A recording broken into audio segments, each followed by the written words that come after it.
pemerintah kita, khususnya di bawah kepemimpinan saya, akan berusaha sekeras tenaga untuk memberi pelayanan terbaik. Juga kita berjuang keras untuk menurunkan biaya haji semurah-murah yang kita mampu. Jadi saya minta Menteri Agama, Kepala Badan Urusan Haji, tentunya dibantu oleh Penasihat Khusus Presiden bidang haji untuk koordinasi sebaik-baiknya, duduk bersama dan mencari solusi-solusi untuk mengurangi ongkos haji. Saya juga sudah minta waktu untuk ketemu pimpinan negara Arab Saudi, Kerajaan Arab Saudi, dan di situ saya akan membahas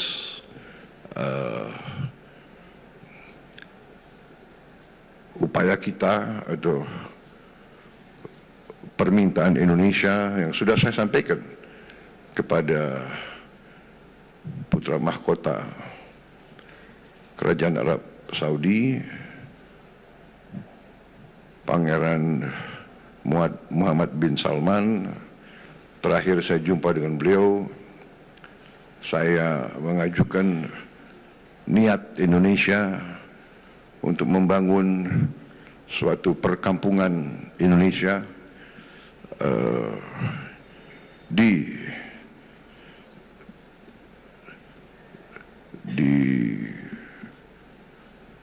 Tanah Suci. Selamat malam pemirsa, Anda menyaksikan Indonesia Bicara malam ini bersama saya Happy Guritman, dan seperti yang kita saksikan bersama tadi, kita menyimak pernyataan Presiden Prabowo Subianto saat melakukan peresmian terminal khusus haji dan umroh di Bandara Soekarno-Hatta kemarin.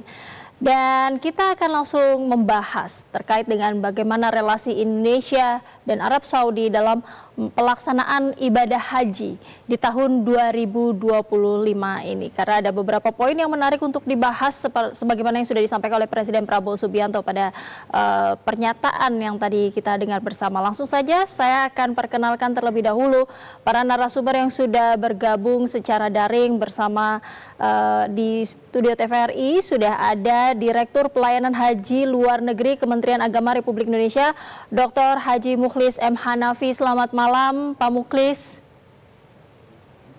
Selamat malam. Assalamualaikum warahmatullahi wabarakatuh. Waalaikumsalam warahmatullahi wabarakatuh. Terima kasih Pak Mukhlis sudah bergabung. Lalu ada tenaga ahli Badan Penyelenggara Haji, Pak Rahmatri Fahmi. Selamat malam, Pak Fahmi. Selamat malam, Assalamualaikum warahmatullahi wabarakatuh. Waalaikumsalam warahmatullahi wabarakatuh. Terima kasih juga Pak Fahmi sudah bergabung. Lalu ada Sekjen Ampuri, Pak Zaki Zakaria Ansyari. Selamat malam, Pak Zaki.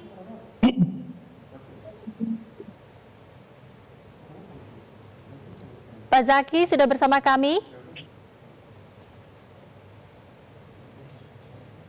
Baik, nampaknya masih belum bisa terhubung. Saya akan terlebih dahulu ke Pak Fahmi terlebih dahulu. Pak Fahmi, kita tadi sudah sama-sama menyaksikan petikan dari pernyataan resmi Presiden Prabowo Subianto saat meresmikan terminal khusus haji dan umroh di Bandara Soekarno-Hatta kemarin. Kemudian Presiden menginstruksikan agar biaya haji untuk tahun depan ini bisa diturunkan lagi semurah-murahnya. Bahkan cita-citanya harus bisa lebih murah nih dari negara tetangga Malaysia. Nah, bagaimana tanggapan Pak Fahmi? Oke, bismillahirrahmanirrahim. Insya Allah saya kira sepakat seluruh stakeholder perhajian di Indonesia sepakat terhadap instruksi Presiden Pak Prabowo Subianto terkait dengan penurunan biaya haji untuk tahun ke depan. Saya kira seluruh stakeholder sepakat dan kita akan berikhtiar secara penuh untuk menjalankan instruksi Presiden Republik Indonesia tersebut. Saya kira banyak nanti strategi-strategi yang akan kita jalankan, menyisir pos-pos terkait dengan biaya-biaya penyelenggaraan ibadah haji ke depan yang insya Allah itu akan bisa dilakukan harga-harga yang akan terjangkau dan rasional, dan otomatis insya Allah akan ada penurunan harga terhadap biaya penyelenggaraan ibadah haji tersebut. Demikian. Artinya sepakat nih Pak Fahmi, tetapi upaya dan strategi apa kemudian yang bisa dilakukan untuk bisa menekan lagi biaya haji, tapi tanpa mengurangi kualitas pelayanan ibadah haji? Karena kan jangan sampai harganya bisa murah, tetapi pelayanannya tidak maksimal. Ya, jadi strategi yang kita jalankan insya Allah, yang pertama adalah harga yang terjangkau tetapi tidak menurunkan kualitas daripada pelayanan jamaah haji Indonesia tersebut. Yang pertama, kita akan sisir terkait dengan pelayanan akomodasi, juga transportasi, dan juga terkait dengan konsumsi. Wabil khusus terhadap biaya struktur kos tertinggi selama ini adalah struktur kos ada di penerbangan. Insya Allah juga kita akan lakukan koordinasi secara aktif dengan kementerian-kementerian terkait, BUMN, dan juga Perhubungan, Pertamina.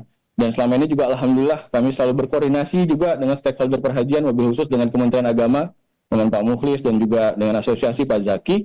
Salah satunya yang paling kita coba inisiasi terkait dengan program wisata dari Saudi ke Indonesia. Selama ini pesawat itu kita charter, Mbak. Jadi memang kosnya jadi besar. Tetapi jadi saat kita berangkat dari Indonesia menuju ke Saudi, pulang dari Saudinya kosong. Tetapi kita coba akan koordinasi dengan pihak Kementerian Pariwisata Saudi Arabia, bagaimana nanti kita buatkan paket wisata dari Saudi Arabia ke Indonesia selama musim haji tersebut. Karena biasanya kultur di sana saat musim haji, para warga negara Saudi itu biasanya keluar dari Saudi Arabia untuk berlibur. Maka oleh karena itu, insya Allah dengan inisiasi salah satunya terkait dengan rencana paket wisata yang kita tawarkan kepada Saudi Arabia saat perhajian nanti, warga Saudi bisa berangkat wisata ke Indonesia. Insya Allah itu juga akan menjadi faktor yang sangat krusial dalam konteks penurunan biaya penyelenggaraan haji tersebut, Mbak. Baik. Begitu juga nanti kita lihat di sektor-sektor yang lain yang bisa kita push, karena memang faktanya Alhamdulillah dari tahun 2023, 2024, dan 2025, 2024 sampai 2025 Alhamdulillah sudah ada penurunan dari 93.410 menjadi 89.410. Ini sangat luar biasa sekali karena kita juga semuanya menjalankan instruksi Presiden Republik Indonesia Pak Prabowo Subianto. Baik, baik. Mudah-mudahan memang dari strategi-strategi tadi ini benar-benar bisa tercapai. Instruksi Presiden begitu ya Pak Fahmi ya, menurunkan harga ibadah haji supaya lebih murah lagi, supaya semua rakyat Indonesia benar-benar bisa melaksanakan ibadah haji rukun agama kita ini. Baik, saya ingin ke Pak Mukhlis terlebih dahulu karena tadi kan kita inginnya harga terjangkau tapi jangan sampai menurunkan kualitas pelayanan. Nah Pak Mukhlis, sebenarnya saya ingin tahu dulu bagaimana kesiapan layanan jemaah haji di tahun ini di 2025. Kemarin kan sudah ada kloter 15.000 jemaah yang sudah tiba di Arab Saudi. Nah, ini pelayanan apa yang mungkin berbeda dibandingkan dengan pelaksanaan ibadah haji tahun sebelumnya? Ya, terima kasih. Sebagai bagian dari komitmen kita untuk mensukseskan penyelenggaraan ibadah haji tahun ini dengan kualitas layanan yang prima, sebagaimana harapan Bapak Presiden bahwa walaupun tahun ini kita berhasil menurunkan biaya ibadah haji sampai rata-rata 4 juta rupiah, namun pelayanan tetap kita pertahankan, kualitasnya tetap prima, dan atas dasar itu pula kami sejak awal mempersiapkan dengan baik layanan di berbagai sektor, mulai dari akomodasi, konsumsi, transportasi, layanan umum, dan juga tentu saja fase puncak di Arafah, Muzdalifah, Mina ya. Dan kita sudah sampai saat ini kesiapan layanan di luar negeri sudah sampai tahap finalisasi 100%. Sebagian jamaah kita yang sudah tiba di Madinah juga sudah merasakan layanan tersebut, baik dari segi akomodasi maupun konsumsi dan transportasi ya. Di Madinah misalnya, selama 9 hari jamaah kita di sana, mereka akan mendapatkan 27 kali makan ya. Setiap hari 3 kali lalu kemudian transportasi dari bandara ke hotel, dan nanti setelah 9 hari mereka akan ke Mekah. Mekah pun sekarang sudah siap untuk menyambut kedatangan jamaah kita yang insya Allah secara bertahap nanti akan dimulai pada tanggal 10-11 Mei ya. Kemudian terkait dengan kesiapan di Mekah, kita sudah berkontrak dengan 205 hotel dan semua sudah siap untuk menyambut jamaah kita. Dapur-dapur yang kita kontrak di Mekah pun sudah siap, ada 55 dapur, dan nantinya di Mekah ini jamaah kita akan mendapatkan layanan makan sebanyak 84 kali ya di hotel-hotel Mekah. Lalu kemudian selama Arafah, Muzdalifah, Mina akan mendapatkan 15 kali makan. Semua itu kita jaga kualitas layanannya, mulai dari cita rasanya sampai masalah kualitas gizinya dan distribusinya, agar tidak mengalami keterlambatan ya. Begitu juga terkait dengan pada fase Arafah, Muzdalifah, Mina. Ini adalah fase yang paling krusial. Kita sudah menyiapkan beberapa skema yang kita harapkan jamaah kita dapat melaksanakan ibadah hajinya dengan khusyuk, nyaman, dan selamat ya. Karena di masa Arafah, Muzdalifah, Mina inilah kunci utamanya adalah pergerakan. Maka sektor layanan transportasi ini menjadi kata kunci juga ya, selain tentu saja persoalan konsumsinya. Dan kita sudah menetapkan beberapa skema agar pergerakan itu memberikan kenyamanan kepada jamaah kita, yaitu terkait dengan program murur, kemudian terkait dengan tanazul, bahkan yang lansia, risti, itu nanti ada program safari wukuf. Ini semua untuk memberikan kemudahan dan kenyamanan bagi jamaah kita. Dan semua itu bisa kita siapkan dengan baik karena ada koordinasi yang cukup baik. Karena hubungan antara Indonesia dengan Saudi Arabia ini memang sangat bagus sekali secara diplomatik, sehingga memudahkan kami dalam menyiapkan itu semua ya. Jadi dukungan pemerintah Arab Saudi karena persoalan penyelenggaraan ibadah haji ini tidak bisa kita lakukan sendiri. Ini bersifat lintas negara dan sangat tergantung pada kerjasama bilateral ya, terutama hubungan antara Kementerian Agama dengan Kementerian Haji dan Umroh, stakeholders yang lainnya yang ada di Arab Saudi. Dan sejauh ini berkat hubungan yang sangat bagus antara kedua negara, kita mendapatkan banyak kemudahan dalam menyiapkan layanan-layanan tersebut ya. Baik, Pak Muklis, ada koordinasi yang sangat baik dengan pemerintah Arab Saudi sehingga dipastikan layanannya yang akan diberikan untuk para jemaah haji Indonesia ini pasti akan prima, sehingga para jemaah haji Indonesia akan lebih fokus dan hanya fokus beribadah, menjalankan ibadah haji begitu ya. Baik, saya ingin ke Pak Zaki. Pak Zaki sudah bergabung bersama kami semua? Ya, baik. sudah. Terima kasih Pak Zaki sudah bergabung. Pak Zaki, langsung saja pendapat Anda, pandangan Anda tentang instruksi Presiden tadi yang menginginkan, meminta jajarannya agar bisa menekan ongkos haji di tahun berikutnya. Ya, terima kasih. Sebelumnya salam hormat untuk Dr. Mukhlis Hanafi dan juga Pak Rahmat dari BPH. Mengenai kita tentu menyambut dan apresiasi yang setinggi-tingginya untuk Bapak Presiden yang telah meresmikan secara resmi Terminal 2 untuk umroh dan haji. Dan sekaligus Bapak Presiden kita, Bapak Prabowo, juga melepas jamaah haji. Nah, ini tentu kita apresiasi yang cukup tinggi untuk Bapak Presiden atas perhatiannya kepada umat Islam. Karena seperti kita tahu bahwa umat Islam bagian dari cita-cita hidupnya adalah bisa berumroh dan berhaji. Mengenai instruksi dan harapan Bapak Presiden mengenai turunnya biaya haji itu sangat-sangat mungkin dan peluangnya sangat besar. Bagaimana cara bisa menurunkan ongkos haji di tahun-tahun yang akan datang? Yang pertama adalah peran serta yang cukup besar dari BPKH. Bagaimana BPKH bisa meningkatkan nilai manfaat dana yang dikelola, yaitu dana haji sekitar 160 triliun lebih. Mungkin bisa dikelola lebih efektif, efisien, dan menghasilkan sehingga bisa memberikan nilai manfaat yang besar. Kemudian, bagaimana cara menurunkan harga lagi? Mungkin jumlah hari itu bisa dikurangi. Jumlah hari yang sekarang 40 hari biasanya mungkin bisa dikurangi, sekurang-kurangnya bisa mengurangi biaya catering, ya. Terus bagaimana cara bisa mengurangi lagi? Ada banyak faktor kalau untuk haji reguler ya. Di antaranya ya juga misalkan pesawat tahun ini alhamdulillah yang biasanya dari zaman dulu hanya 2 pesawat, tahun ini sudah ada 1 pesawat baru. Mungkin ke depan lebih kompetitif lagi, ditambah pesawat itu pasti akan lebih menurunkan lagi harga ke depan. Yang selanjutnya adalah pemilihan pemondokan.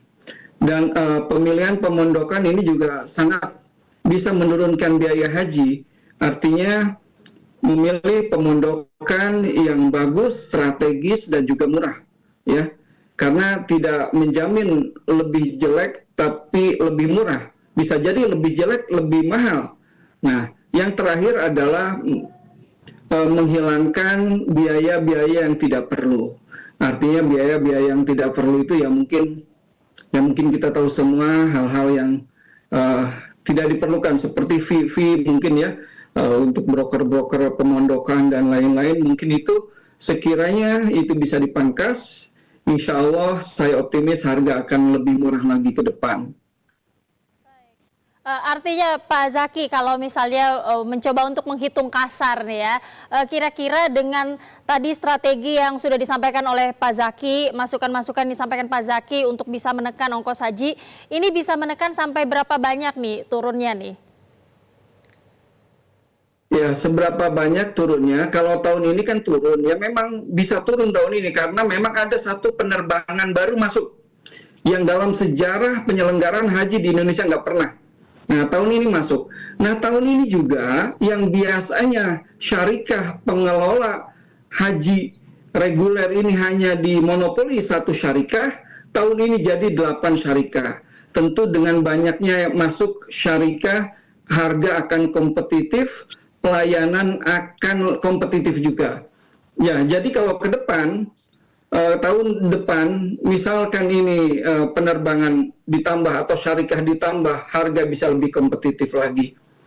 Ada banyak cara. Yang terpenting, yang paling krusial adalah bagaimana BPKH bisa mengelola dana haji yang cukup besar ini dengan baik. Sehingga BPKH bisa berkomitmen memberikan sumbangan atau nilai manfaat untuk haji bisa lebih banyak lagi.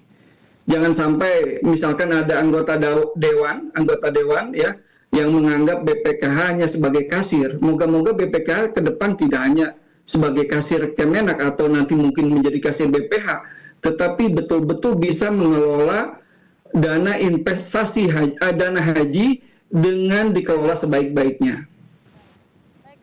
Oke, kita akan lanjutkan perbincangan ini. Kita masih membahas bagaimana relasi Indonesia Arab Saudi dan juga untuk sama-sama mewujudkan instruksi-instruksi yang disampaikan oleh Presiden Prabowo Subianto terkait penyelenggaraan ibadah haji tahun ini maupun tahun-tahun berikutnya. Tapi usai jeda, kita harus jeda terlebih dahulu. Pemirsa jangan kemana-mana, tetaplah bersama kami di Indonesia Bicara.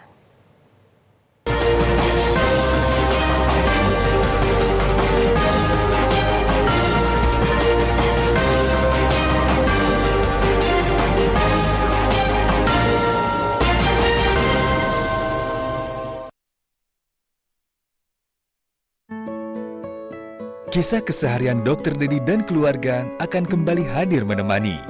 Duit ayah banyak, pasti kita jalan-jalan terus kan ya? Sebuah perjalanan yang lebih dalam dan penuh makna tentang pandangan akan problem sosial di sekitar kita. Apaan sih, lepasin? Saksikan Jendela Rumah Kita Reborn Season 2 setiap Kamis pukul 20 waktu Indonesia Barat.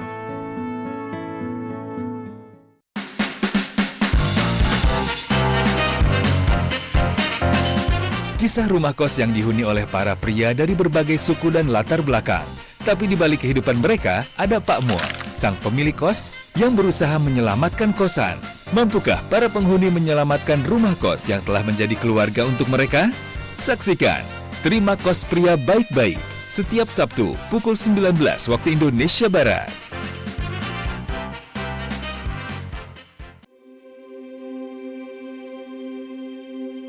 Perbincangan menarik dari kajian Islam yang berkembang serta semakin dinamis.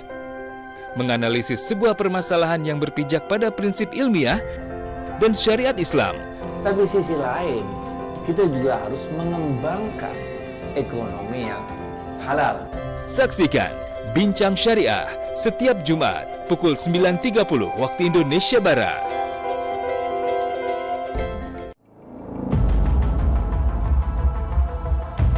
Setiap 60 detik, ada perempuan dan anak yang mengalami kekerasan. Jika dibiarkan, akan merusak masa depan mereka. Laporkan jika terjadi di sekitar Anda. Negara menjamin melalui Undang-Undang Penghapusan Kekerasan dalam Rumah Tangga dan Undang-Undang Perlindungan Anak. Akhiri kekerasan terhadap perempuan dan anak.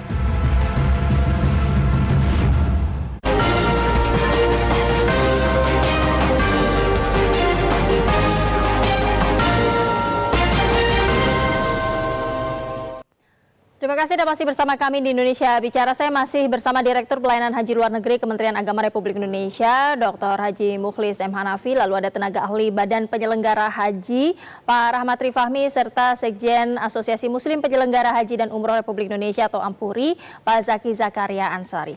Kita masih bahas sedikit dulu soal tadi instruksi agar supaya bisa menurunkan atau menekan ongkos haji. Saya ingin ke Pak Fahmi. Pak Fahmi, biaya ibadah haji tahun ini kan tadi disampaikan turun 4 juta dibandingkan rata-rata biaya haji tahun 2024. Tadi kita sudah mendengar juga masukan dari Pak Zaki bagaimana supaya bisa lebih menekan lagi strategi-strategi yang diharapkan mungkin bisa dilakukan oleh Badan Penyelenggara Haji. Nah, tapi sebenarnya kalau kita berkaca di ongkos haji 2024 ini, faktor apa saja yang bisa mempengaruhi penurunan biaya tersebut? Oke, yang pertama terima kasih tadi sudah banyak masukan dari Pak Zaki. Terima kasih Pak Zaki. Terkait dengan itu juga saya perlu tambahkan strategi, salah satu strategi ke depan, kita insya Allah coba lakukan engagement secara kontrak multi-years. Tetapi dengan negatif dan positif covenant yang betul-betul ketat. Yang pada akhirnya nanti ke depan kita akan mendapatkan contoh tadi akomodasi yang lebih baik, lebih murah, dan lebih strategis. Transportasi yang lebih baik, lebih bagus, ya kan, dan juga layak jalan dan juga bisa memberikan pelayanan yang terbaik. Termasuk juga terkait dengan time living di sana, para jamaah haji di sana. Terkait dengan konsumsi juga, insya Allah itu menjadi komitmen kita bersama. Yang kedua, memang terkait dengan komponen di tahun 2025 ini, alhamdulillah hasil koordinasi seluruh stakeholder perhajian Indonesia dari government, begitu juga dengan dari DPR RI dan juga dari seluruh stakeholder ini, alhamdulillah komponen yang bisa turun itu dari biaya penerbangan, Mbak. Alhamdulillah itu penurunannya dari tahun 2024 itu biayanya 33.427.838. Di tahun 2025 ini bisa turun menjadi 33.100.000 rupiah. Artinya ada penurunan 327.838. Begitu juga dengan akomodasi di Mekah. Alhamdulillah juga ada penurunan.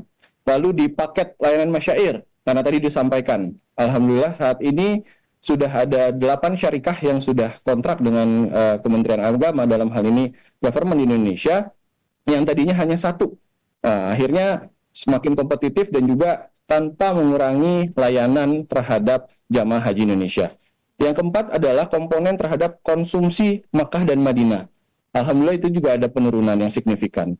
Seperti itu Mbak, insya Allah komponen-komponennya yang sudah bisa diturunkan di tahun 2025 ini. Pak Fahmi, kalau misalnya mengurangi jumlah hari, jadi tidak sampai 40 hari melakukan penyelenggaraan ibadah haji bagi satu orang jamaah, itu di sana memungkinkan nggak kalau waktu penyelenggarannya dikurangi? Ya, insya Allah sangat memungkinkan, Mbak. Nanti itu juga kan nanti terkait dengan koordinasi juga dengan pihak kerajaan Saudi Arabia juga, dan saya kira insya Allah sangat memungkinkan sekali terkait dengan hal itu. Baik, Pak Mukhlis, mungkin Pak Mukhlis juga bisa menambahkan komentar. Mungkin kan tidak jumlah hari dikurangi untuk pelaksanaan ibadah haji, atau justru malah akan bisa berpengaruh pada pemberian fasilitas kepada jemaah haji Indonesia? Ya, baik, memang saya sepakat bahwa banyak faktor yang bisa menjadi pengurang biaya ibadah haji. Dan tahun ini sebenarnya kami sebagai penyelenggara sejak awal itu sudah melakukan banyak upaya ya untuk menurunkan misalnya biaya penerbangan, lalu kemudian akomodasi, kemudian konsumsi, begitu juga transportasi serta layanan di Arafah, Muzdalifah, Mina, dan sehingga kemudian biayanya bisa turun cukup signifikan ya. Nah, adapun terkait dengan usulan ya, bagaimana memang betul ya bahwa durasi atau masa tinggal jamaah di Arab Saudi itu sangat berpengaruh terhadap layanan yang diberikan ya. Sehingga kalau bisa dipersingkat, memang itu akan menekan banyak hal ya, misal mulai dari konsumsi, lalu kemudian akomodasi, transportasi dan lain sebagainya. Cuma banyak hal yang menjadi faktor ya yang dipertimbangkan oleh banyak pihak sehingga tahun ini belum bisa dilakukan, itu karena terkait dengan slot penerbangan ya yang sangat terbatas sekali. Selama ini layanan jamaah haji dari luar negeri itu dilayani di Bandara Jeddah King Abdul Aziz dengan di Bandara Al-Amir Muhammad bin Abdul Aziz atau AMA yang ada di Madinah ya. Termasuk jamaah kita 50% itu dilayani melalui Madinah, 50% melalui Jeddah ya. Jadi begitu padatnya jadwal penerbangan di hari-hari itu, dan penerbangannya diatur oleh GAKA. GAKA itu otoritas penerbangan sipil Arab Saudi, itu yang mengatur slot penerbangannya, penjadwalannya. Dan sejauh ini memang dua bandara itu sangat padat sekali. Sehingga untuk mempersingkat kurang dari 40 hari saat ini masih kesulitan untuk mengatur slot jadwalnya. Ada usulan supaya bandara yang menerima jamaah haji dari luar negeri itu ditambah, misalnya di Taif ya. Taif itu semula adalah bandara militer ya, tapi sekarang sudah mulai difungsikan untuk sipil, tetapi belum bisa digunakan ya untuk menerima jamaah haji. Kalau bandaranya itu ditambah di Arab Saudi, kemungkinan ya itu bisa dipersingkat. Tapi selama masih di Jeddah dan Madinah, sejauh ini pengaturan slot jadwal penerbangannya itu kelihatannya masih belum memungkinkan untuk dipersingkat ya. Dan kita harapkan ke depan bisa mendapatkan slot penerbangan ya yang lebih fleksibel sehingga kita bisa mempersingkat durasi masa tinggal jamaah haji kita di Arab Saudi ya. Ini saya kira perlu terus diupayakan, dan tentu saja pemerintah Arab Saudi juga tidak tinggal diam memikirkan bagaimana memberikan layanan yang terbaik ya kepada para jamaah haji dari luar negeri, termasuk saat kedatangan di Arab Saudi dan saat kepulangan ya. Ini saya kira terkait erat dengan slot penerbangan dan terkait dengan fasilitas bandara yang kita lihat ya sekarang ini pemerintah Arab Saudi terus meningkatkan ya kapasitasnya, dan ke depan saya kira kita optimis ya apa yang menjadi harapan jamaah haji dari berbagai negara itu dipenuhi oleh pemerintah Arab Saudi. Artinya Pak Muklis selalu ada upaya-upaya yang dilakukan oleh pemerintah Arab Saudi untuk juga bisa memfasilitasi kebutuhan dari jemaah haji Indonesia di sana supaya bisa mendapatkan pelayanan yang paling terbaik di sana, Pak Muklis. Betul. Saya kira ini menjadi perhatian utama pemerintah Arab Saudi untuk memberikan kenyamanan, keamanan, keselamatan, kemudahan bagi para tamu-tamu Allah ya. Dan ini kan menjadi kehormatan buat mereka melayani para tamu Allah, sehingga mereka selalu berpikir untuk memberikan yang terbaik ya. Sebelum ke Pak Zaki, saya ingin ke Pak Fahmi lagi. Pak Fahmi, bagaimana sih kemudian koordinasi antara Badan Penyelenggara Haji dengan Kementerian Agama dan pihak-pihak terkait tadi, terutama juga dengan pemerintah Arab Saudi untuk bisa merealisasikan penurunan biaya haji ini? Mungkin juga dengan para pihak penyelenggara ibadah haji. Ya, yang pertama terkait dengan koordinasi dengan Kementerian Agama. Kami selalu lakukan kolaborasi Mbak dengan Kementerian Agama, dengan Pak Muklis dan kawan-kawan terkait dengan di awal terkait dengan tim pengadaan, kita ikut dilibatkan dan terlibat secara aktif terkait dengan hal itu untuk melakukan dukungan dan juga pengawasan dan memantau terkait dengan penyelenggaraan haji di 2025 ini.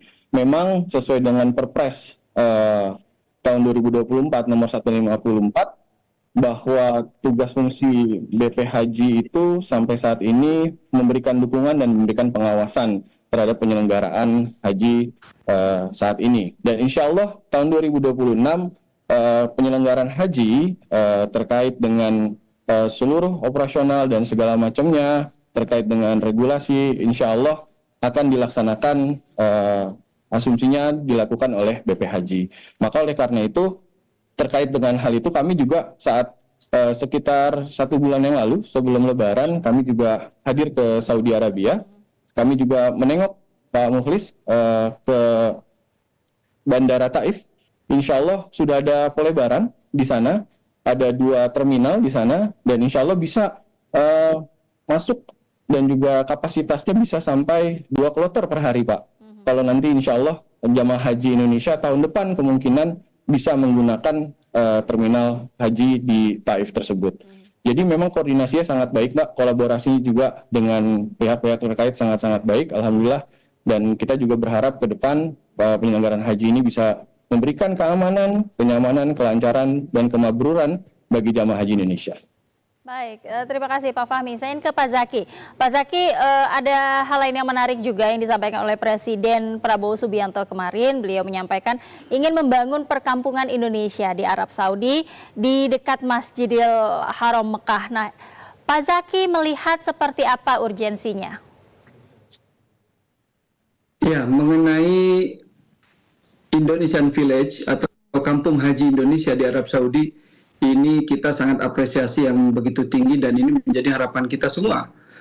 Apa urgensinya? Yang pertama adalah jangan lupa bahwa Indonesia adalah penyumbang jamaah haji dan umroh terbesar di dunia ya. Di Indonesia ini mendapatkan jatah kuota 221.000 per tahun. Nah, yang kedua, negara kedua yang penyumbang jamaah haji terbesar adalah Pakistan 180. Jadi artinya kebutuhan dan keperluan Indonesia dengan adanya pemondokan atau kampung haji di Arab Saudi ini menjadi satu harapan kita dan ini satu visi yang sangat bagus. Cuma memang visi ini adalah untuk investasi jangka panjang, ini yang tepat. Dan ini harus kita dukung bersama. Ya, Amerika ada visi kolonialisasi Mars, Cina kolonialisasi bulan. Nah, Indonesia membuat kampung haji sajalah di Arab Saudi ini menjadi satu visi yang perlu kita dukung. Cuma menjadi pertanyaan kemudian adalah siapa yang akan mendanai? Ini apakah BUMN ataukah sektor swasta?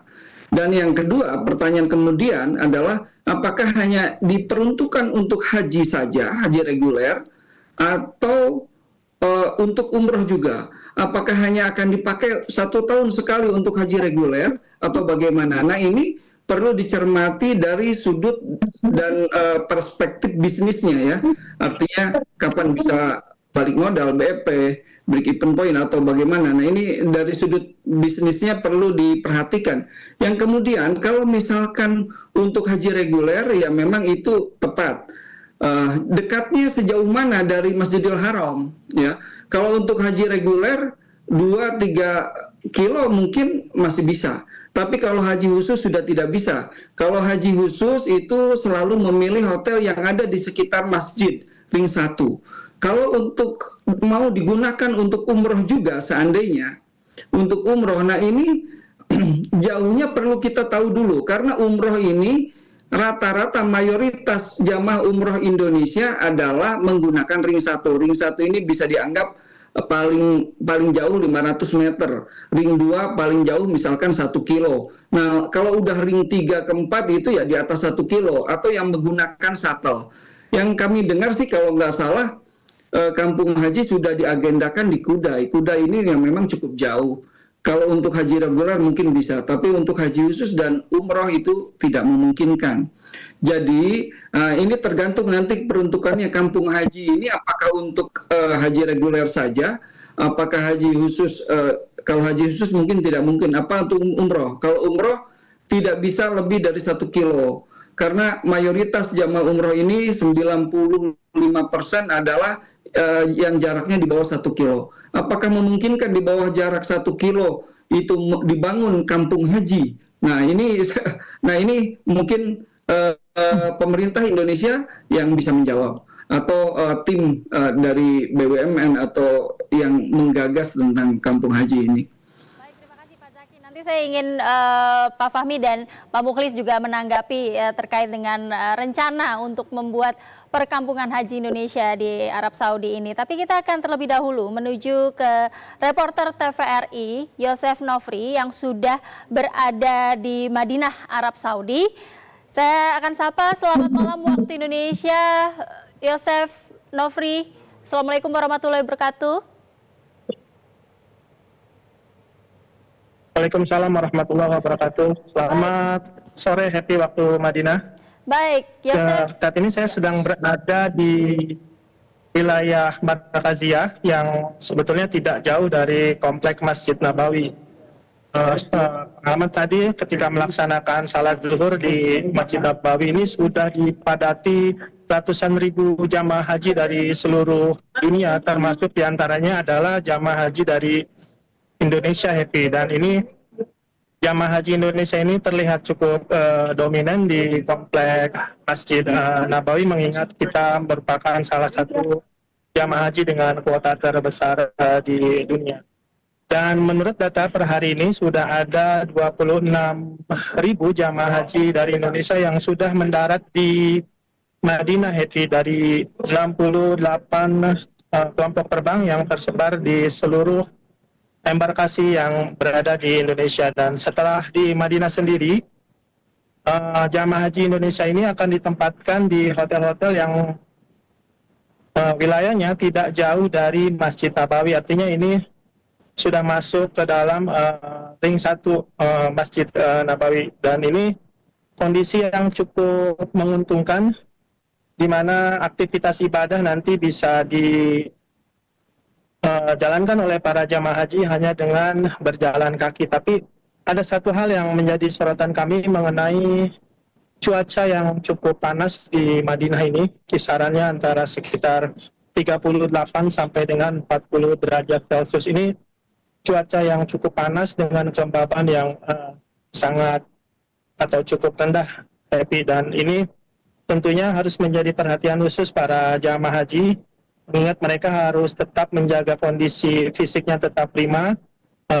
Ada beberapa tips yang perlu kami sampaikan kepada para jemaah haji selama di Madinah ini, di mana para jemaah haji seharusnya sudah harus mengatur tempo dan aktivitas kegiatan beribadahnya, cukup istirahat, sering-sering meminum air putih, dan tentunya makan secara teratur dengan kandungan gizi dan nutrisi yang cukup, mengingat puncak haji nanti yang akan bergulir mulai tanggal 8 sampai dengan 13 Zulhijjah di wilayah Arafah, Musdalifah, dan Mina, ini memerlukan kondisi fisik yang cukup prima, di mana rangkaian kegiatan dan aktivitas ibadah di Armusna nanti cukup padat. Sekian. Nofri, atas laporan Anda terkait situasi terkini di Madinah, Arab Saudi. Selamat bertugas kembali, selamat memberikan pelayanan yang terbaik untuk para jemaah haji Indonesia di sana. Selamat malam.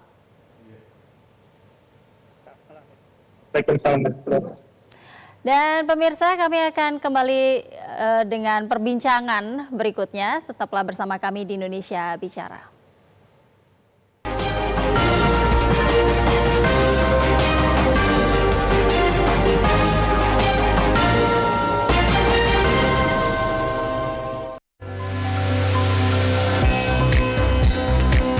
Bentangan alam nan memukau, seni dan warisan budaya yang beragam. Mari jelajahi keindahan Nusantara melalui program Pesona Indonesia setiap hari pukul 14 waktu Indonesia Barat. Mana kau taruh uang itu? Kau jangan banyak tanya. Kita segera pergi dari Jakarta deh. Kerasnya ibu kota membuat Marbun dan keluarga pindah ke desa untuk memulai hidup baru. Di desa itu ya, banyak banget kejadian-kejadian yang tidak disangka-sangka. Contohnya, tadi kan ada orang naik motor, terus tiba-tiba nyungsep deh. Namun, segalanya tak semudah yang dibayangkan. Ada banyak cerita, tantangan, dan pelajaran yang harus dilalui. Saksikan perjalanan penuh warna dalam serial Desaku Yang Kucinta setiap minggu pukul 19 waktu Indonesia Barat.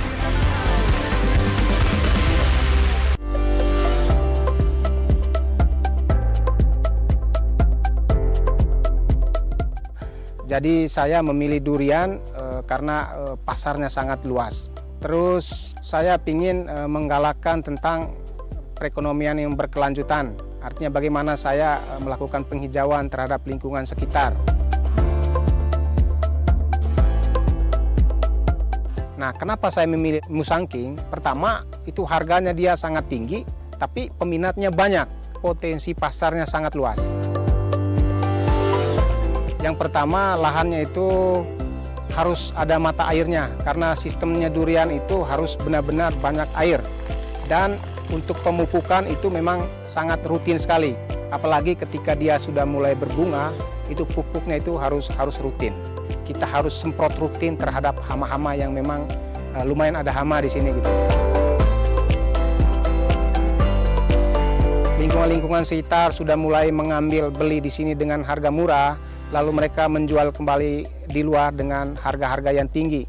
Itu adalah untuk dampak positifnya untuk lingkungan-lingkungan sekitar. Kayak tahun kemarin itu kurang lebih 1.000 biji untuk keseluruhan satu kebun. Ayo dukung perekonomian rakyat, petani cerdas, petani sejahtera.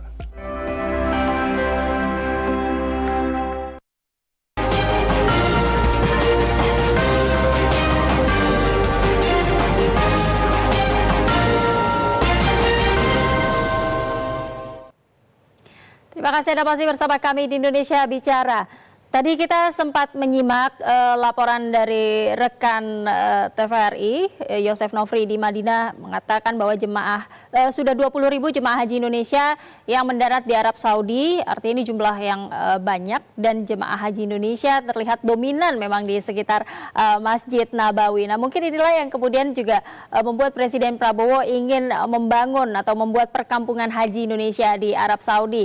Menanggap kembali kita dari pertanyaan yang sebelumnya tadi yang sudah disampaikan oleh Pak Zaki, saya ingin ke Pak Muklis. Pak Muklis, bagaimana kemudian ide atau rencana membuat perkampungan haji Indonesia ini direspons oleh pemerintah Arab Saudi? Kita tentu saja mendukung penuh ya apa yang disampaikan oleh Bapak Presiden untuk membangun semacam perkampungan ya bagi jamaah haji kita di Arab Saudi ya. Dan ini tentu saja berangkat dari perhatian Bapak Presiden yang begitu tinggi terhadap kemaslahatan umat Islam dalam menjalankan ibadahnya. Dan tentu saja karena ini ada di luar negeri membutuhkan koordinasi dengan pemerintah Arab Saudi ya. Dan saya kira ini fungsi diplomasi tentu akan dilakukan melalui kanal-kanal diplomatik ya, melalui Kementerian Luar Negeri dan Kementerian Agama sebagai penyelenggara atau kementerian yang membidangi urusan agama, tentu saja siap untuk melaksanakan apapun yang menjadi kebijakan Bapak Presiden ya. Hanya saja memang saat ini kami masih fokus pada mensukseskan penyelenggaraan ibadah haji di tahun 2025 ya. Jadi kami sejak akhir tahun yang lalu, sejak Desember itu sampai sekarang memang masih fokus pada mensukseskan penyelenggaraan haji tahun 2025 ini, sehingga di internal Kementerian Agama kami belum membahas secara khusus, secara intens terkait dengan gagasan yang disampaikan oleh Bapak Presiden, tetapi kapanpun Bapak Presiden menginstruksikan agar Kementerian Agama misalnya merealisasikan ini, tentu kita akan siap melakukan. Tetapi prioritas kita sekarang ini adalah bagaimana mensukseskan penyelenggaraan haji tahun 2025. Intinya apapun yang program atau inisiatif yang bertujuan untuk memberikan kemudahan, kenyamanan, keamanan, keselamatan, kekhusyuan bagi jamaah haji Indonesia pasti akan dilakukan oleh pemerintah, baik pemerintah Indonesia maupun pemerintah Arab Saudi. Dan tentu saja kita bermodalkan pada hubungan diplomatik yang sangat bagus sekali, yang sangat istimewa antara Indonesia Arab Saudi, apalagi hubungan kedua negara itu bukan hanya dalam persoalan haji, hubungan antara Indonesia dengan Arab Saudi sudah terjalin jauh ratusan tahun yang lalu ya. dan ini masih terawat dengan baik. Saya kira apapun yang menjadi keinginan Bapak Presiden, selama itu bertujuan untuk meningkatkan kenyamanan, kemudahan bagi jamaah haji kita, pemerintah Arab Saudi pun insya Allah juga akan menyambut baik ya, karena masing-masing kedua negara ini memiliki kepentingan dan kemaslahatan bersama dalam membangun hubungan kerjasama dalam kerangka hubungan kerjasama, hubungan bilateral antara kedua negara. Baik, terima kasih Pak Muklis. Saya ke Pak Zaki, kalau dari Badan Penyelenggara Haji bagaimana menerjemahkan keinginan dari Presiden Prabowo untuk membangun atau membuat perkampungan haji Indonesia ini? Oke, terima kasih Mbak. Jadi yang pertama terkait dengan gagasan dan juga cita-cita luhur Bapak Presiden Republik Indonesia, Bapak Haji Prabowo Subianto, ini bentuk cita-cita yang betul-betul perlu kita segera ambil dalam konteks lakukan akselerasi kajian-kajian yang sangat komprehensif untuk mempersiapkan yang diinstruksikan Pak Presiden Republik Indonesia ini. Maka cita-cita ini adalah bentuk salah satu terkait dengan Pak Presiden menginginkan pelayanan yang terbaik untuk jamaah haji Indonesia. Cita-cita luhur Pak Presiden ini perlu segera nanti kita lakukan koordinasi dengan seluruh pihak, dan saya kira insya Allah saat-saat ini Pak Presiden melakukan komunikasi tingkat tinggi dengan pihak pimpinan kerajaan Saudi Arabia terkait dengan hal ini. Jadi apapun itu insya Allah kami akan siap merealisasikan itu, dan juga kami juga akan segera mengakselerasikan saat itu sudah menjadi instruksi Presiden Republik Indonesia. Dan kami membayangkan bahwa kampung haji ini nanti akan ada hotel haji di situ, akan ada akomodasi, transportasi, dan betul-betul nanti akan membangun ekosistem ekonomi haji di Saudi Arabia yang berdampak langsung kepada Indonesia. Baik, terima kasih Pak Fahmi. Baik, saya ingin ke Pak Zaki. Pak Zaki, apa yang diharapkan dari kerja-kerja diplomasi yang dilakukan pemerintah Indonesia kepada pemerintah Arab Saudi, tentunya terkait dengan penyelenggaraan ibadah haji ini bagi jemaah Indonesia untuk saat ini maupun nanti untuk kedepannya? Ya, kerja-kerja diplomasi Indonesia dengan Arab Saudi tentu perlu bangun komunikasi dan hubungan yang baik ya, secara politis, secara ekonomi, dan lain-lain. Karena terus terang saja, Saudi ini memang cukup agak sensitif ya, sebagai sebuah negara, apalagi dengan berhubungan dengan suhu geopolitik yang bernuansa politis, ini agak sensitif. Tapi alhamdulillahnya Indonesia ini dari zaman dulu sampai sekarang hubungan politis dengan Saudi itu sangat harmonis, tidak pernah ada masalah. Karena seperti yang kita tahu bahwa Saudi itu sangat respect dengan cara penyelenggaraan pengelolaan haji Indonesia, apalagi jamaah hajinya yang dinilai kerajaan Arab Saudi sangat tertib, sangat patuh, mudah diatur. Nah, coba bayangkan negara-negara lain dengan suhu geopolitik sekarang, seperti Iran, seperti Syria, itu pernah di-ban beberapa tahun, tidak bisa memberangkatkan jamaah hajinya. Bahkan tahun ini Pakistan sebagai penyumbang jamaah haji terbesar kedua, itu tahun ini dikurangi kuotanya sampai 67.000 kuota.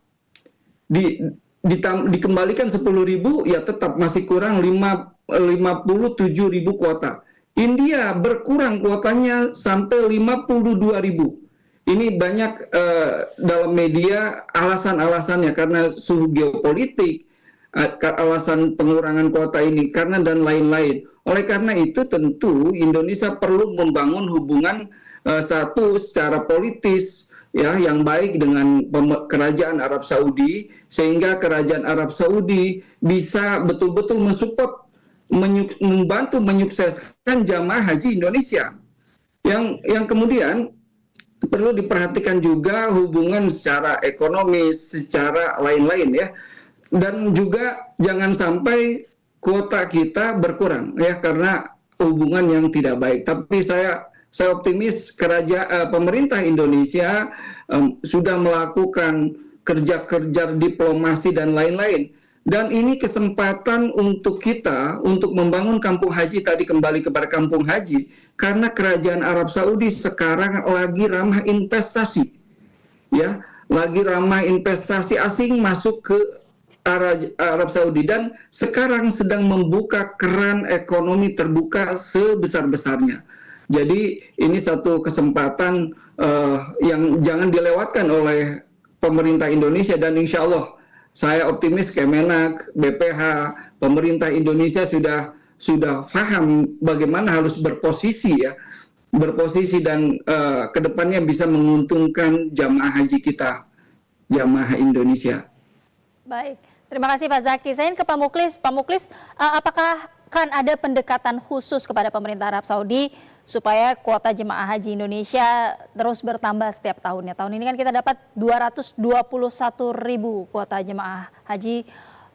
Mungkin ini masih jumlah yang sebenarnya kalau untuk dibandingkan dengan negara lain sudah yang paling banyak. Tapi kalau untuk Indonesia sendiri dengan penduduk muslim terbesar di dunia, kita mungkin ini adalah jumlah yang sedikit. Apakah kemudian ada pendekatan-pendekatan khususnya Pak Muklis?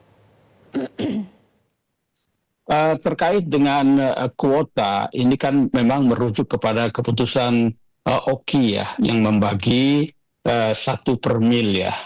Jadi setiap per 1.000 penduduk itu 1.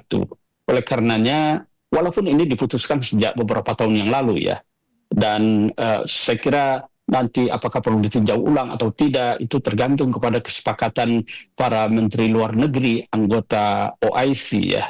Dan sekarang ini dengan kuota sebanyak 221.000, memang Indonesia menjadi penyumbang jemaah yang terbanyak ya.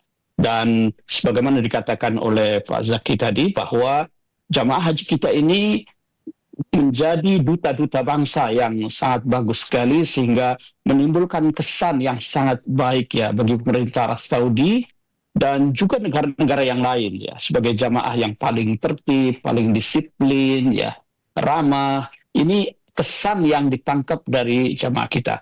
Oleh karenanya tentu pemerintah Arab Saudi mengapresiasi ya, sehingga ini bisa menjadi modal kita dalam mengembangkan kerjasama.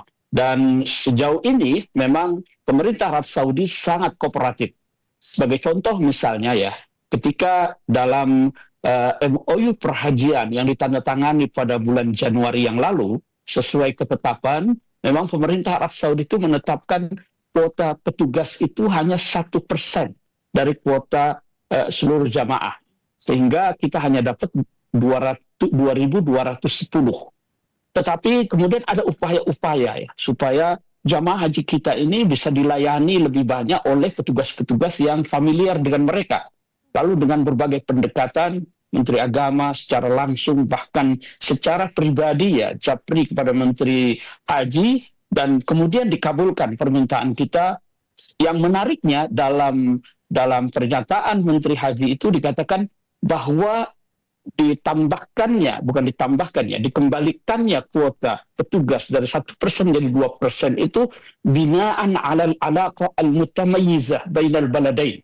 Itu secara eksplisit disebut begitu, bahwa ini berdasarkan hubungan yang sangat istimewa antara kedua negara. Artinya pemerintah Arab Saudi itu sejauh ini sangat kooperatif dan sangat baik sekali hubungannya dengan pemerintah Indonesia, sehingga saya kira termasuk misalnya bila Indonesia memerlukan tambahan kuota, saya kira akan dipertimbangkan oleh pemerintah Arab Saudi ya ke depannya.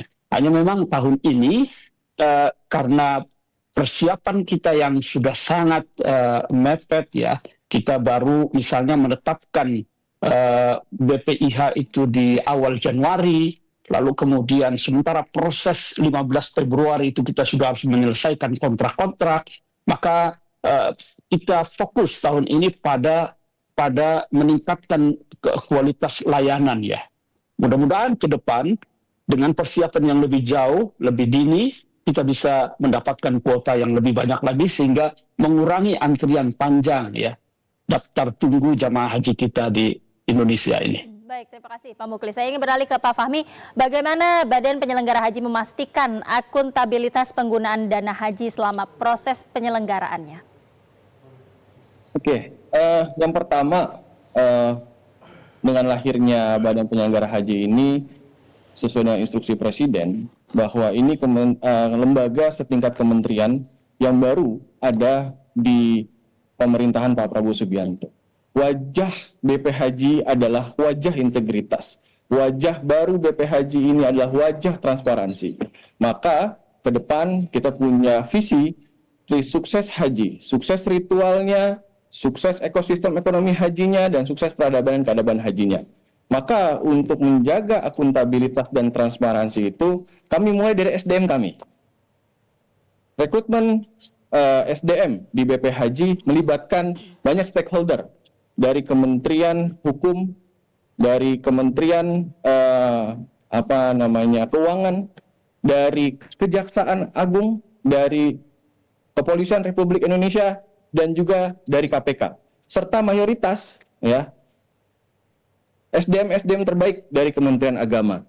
Alhamdulillah saat ini yang sudah bergabung ada 7 mantan penyidik KPK yang ada di BP Haji di dalam dukungan pengawasan, pemantauan, dan evaluasi. Ini bukti nyata konkret ke depan bahwa kita sama-sama untuk melakukan pengawasan, pemantauan agar ke depan haji ini bisa berjalan dan juga memberikan keamanan, kenyamanan, keselamatan, serta kemakmuran bagi jamaah haji Indonesia.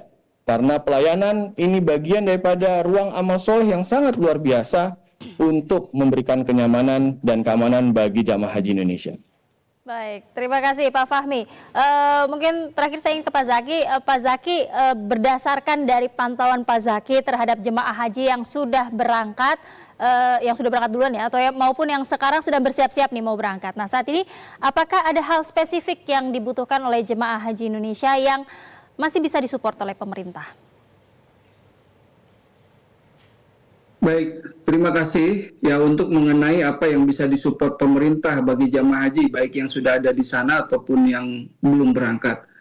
Prinsipnya pemerintah bisa mensupport banyak hal ya. Tapi saya optimis sekali karena pemerintah sudah mempersiapkan segala sesuatunya, mulai dari hulu ke hilir, mulai dari embarkasi, ya, pembinaan, keberangkatan, penerbangan, hotel juga sudah siap tadi disampaikan Pak Kiai Haji Mukhlis Hanafi sudah hampir 100%. Jadi persiapan seperti itu sudah selesai, bisa dianggap sudah selesai, dan tinggal mengawasi saja penyelenggaraannya. Dan untuk haji khusus juga begitu. Alhamdulillah haji khusus juga terus dikebut pempisahan, lagi proses pempisahan, tinggal nanti insya Allah gelombang awal keberangkatan tanggal 13, tanggal 15 sampai tanggal 15 Mei mulai haji khusus mulai akan diberangkatkan. Artinya sekarang ini apa yang perlu diperhatikan oleh pemerintah untuk menyupport kesuksesan haji 2025. Seperti yang tadi kita sudah bahas bahwa tahun ini pertama kali bisa dibilang dalam sejarah ada 8 syarikah ya melayani jamaah haji Indonesia. Itu perlu pengawasan, kontrol yang baik. Nah, tahun ini juga termasuk dalam sejarah juga.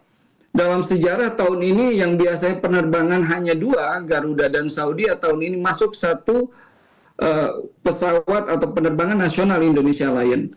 Jadi ini juga perlu dikontrol, diawasi, dievaluasi kesuksesannya. Jadi banyak hal-hal baru tahun ini yang tidak ada di tahun-tahun lalu. Tentu hal-hal yang baru ini, apalagi kita tahu bahwa tahun ini ada pengurangan biaya BPIH ya, biaya BPIH ada berkurang. Nah ini juga tentu harus diamati, diawasi bagaimana pelayanan tidak berkurang walaupun biaya haji menurun. Nah ini akan menjadi tolak ukur keberhasilan tahun ini untuk keberhasilan haji selanjutnya. Jadi insya Allah banyak sekali peran pemerintah untuk menyukseskan haji tahun ini. Baik, Terima kasih Pak Zaki. Tentunya kita semua berharap penyelenggaraan ibadah haji di tahun 2025 ini berjalan dengan baik, dengan lancar, dan juga pelayanan yang diberikan untuk para jemaah haji Indonesia kita ini adalah pelayanan yang paling terbaik dan paling prima di sana. Terima kasih Pak Zaki Zakaria Ansyari, Sekjen Ampuri. Saya juga ingin ucapkan terima kasih untuk Direktur Pelayanan Haji Luar Negeri Kementerian Agama Republik Indonesia, Dr. Haji Mukhlis M. Hanafi. Lalu juga terima kasih tenaga ahli Badan Penyelenggara Haji Pak Rahmatri Fahmi. Terima kasih Bapak-Bapak sudah bergabung malam hari ini memberikan informasi untuk pemirsa TVRI. Tentunya semoga ibadah haji berjalan lancar tahun ini. Selamat malam. Selamat malam. Terima kasih. Selamat malam. Terima kasih. Assalamualaikum warahmatullahi wabarakatuh. Selamat bertugas Pak Mukhlis, Pak Zaki. Ya, makasih Sama-sama semuanya. Pak Rahmat. Baik, pemirsa demikianlah Indonesia Bicara mewakili seluruh kerabat kerja yang bertugas. Saya Happy Guritman mengucapkan terima kasih atas kebersamaan Anda. Selamat malam dan sampai jumpa.